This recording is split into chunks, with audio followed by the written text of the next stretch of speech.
Hello বন্ধুরা, রসায়খানেতে সবাইকে স্বাগতম। কেমন আছেন সবাই?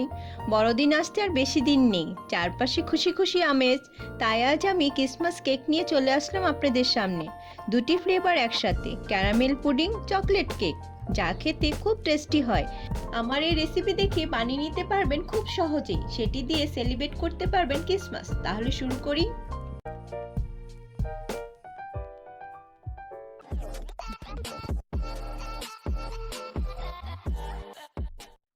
একটি বাটিতে দুটি ডিম ভেঙে নিয়েছি। ডিম নিয়েছি রুম টেম্পারেচারে। আপনারা কেক বা পুডিং বানাতে হলে ফ্রিজের ডিম কিছুক্ষণ আগে বের করে রাখবেন, এতে কেক পুডিং ভালো হয়। একটি হ্যান্ড উইক্সের সাহায্যে ভালোভাবে ফেটিয়ে নেব।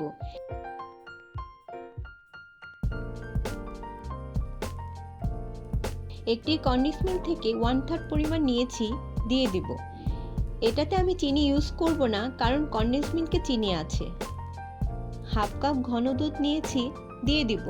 রুম টেম্পারেচারে হতে হবে, আপনারা গরম দুধ নেবেন না, তাতে পুডিংয়ের মিশ্রণটি নষ্ট হয়ে যাবে। হ্যান্ড উইক্সের সাহায্যে ভালোভাবে মিক্স করে দেব। হাফ চামচ ভ্যানিলা এসেন্স নিয়েছি, দিয়ে দেব, এতে ডিমের গন্ধটি চলে যাবে। মেশানো হয়ে গেছে, এক সাইডে রেখে দিব। এখন আমি কেকের মিশ্রণটি রেডি করব। দুটি ডিম নিয়েছি, ডিমের সাদা অংশ আলাদা করে নিব। ডিমের হলুদ অংশটি একটি মিক্সিং বলে নিয়ে নিচ্ছি। হ্যান্ড উইচের সাহায্যে মিক্স করে নিব। 1 কাপ চিনি নিয়েছি, দিয়ে দিব। আবার ভালোভাবে মিক্স করব, চিনিটা যেন ভালোভাবে মিশে যায়। হাফ কাপ ভেজিটেবল অয়েল নিয়েছি, দিয়ে দিব।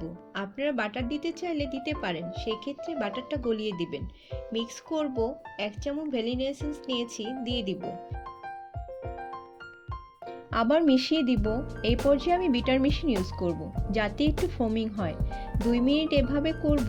এখন ড্রাই উপকরণগুলো ছাঁকনিতে নিয়ে নেব। 1 কাপ ময়দা দিয়ে দিব।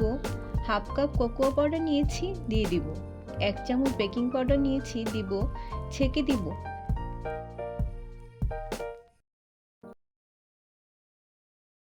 হাফ কাপ লিকুইড দুধ নিয়েছি, দিয়ে দিব। বিটার দিয়ে ভালোভাবে বিট করব। বিট করা হয়ে গেছে, স্প্যাচুলার সাহায্যে চারপাশ থেকে নামিয়ে দেব। এটাকে এক সাইডে রেখে দিব। একটি মিক্সিং বলে ডিমের সাদা অংশ নিয়ে বিটার মেশিন দিয়ে বিট করে ফোম বানিয়ে নেব। 1/3 চামচ চিনি নিয়েছি, অল্প অল্প করে দিব আর বিট করব, এতে সুন্দর ফোম তৈরি হয়। দেখুন কি সুন্দর ফোম তৈরি হয়েছে। এটাকেও আমি এক সাইডে রাখব। এখন কেকের ব্যাটারটা নিয়ে অর্ধেক ফোম দিয়ে মিশিয়ে নেব। আমি একবারে মেশাবো না, অর্ধেক মিশিয়ে নিয়ে আবার অর্ধেক মেশাবো। একটি প্যাচুলার সাহায্যে আলতোভাবে মেশাবো, তাতে ফোমিং ভাবটা নষ্ট হয়ে যাবে না। আমি যেভাবে মিশিয়ে নিচ্ছি, আপনারা ঠিক সেভাবে মিশিয়ে নেবেন।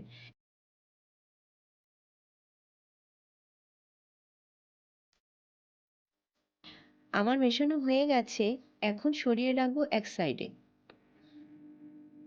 একটি প্যানের মধ্যে হাফ কাপ চিনি দিচ্ছি। এটা দিয়ে আমি ক্যারামেল তৈরি করব। চিনি আস্তে আস্তে গলে যাচ্ছে, কালারটাও চেঞ্জ হয়ে আসছে। সুন্দর একটা ব্রাউন কালার হয়েছে। নামিয়ে সাথে সাথে যে পাত্রে আমি কেক বসাবো, সেই কেকের বাটির মধ্যে দিয়ে দিব। বেশি কালচে কালার করব না, চারপাশে ঘুরিয়ে দেব একটু উপর পর্যন্ত। সেট হওয়ার জন্য অপেক্ষা করব। ক্যারামেলটি ঠান্ডা হয়ে গেছে, সেট হয়ে গেছে। একটি ছাঁকনি দিয়ে পুডিংয়ের মিশ্রণটি ছেঁকে দিয়ে দিব।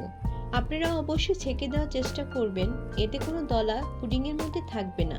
এখন সেই পুডিংয়ের মিশ্রণের উপর আস্তে আস্তে কেকের মিশ্রণটি দিয়ে দিব। আপনারা মনে করতে পারেন পুডিং ও কেকের মিশ্রণ বুঝি একসাথে হয়ে যায়। চিন্তা করবেন না, এটা হবে না, আলাদাই থাকবে। একটু শেক করে দেব, যেন কোনো বাবলস না থাকে।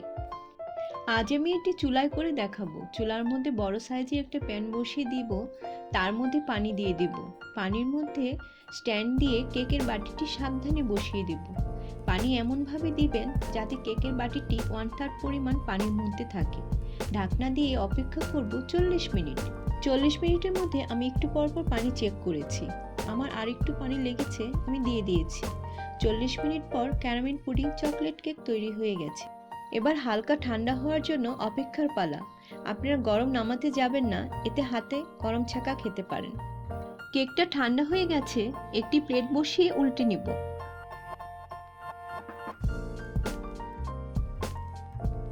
টিস্যু দিয়ে চারপাশ মুছে দিব। দেখুন দেখতে কত সুন্দর লাগছে।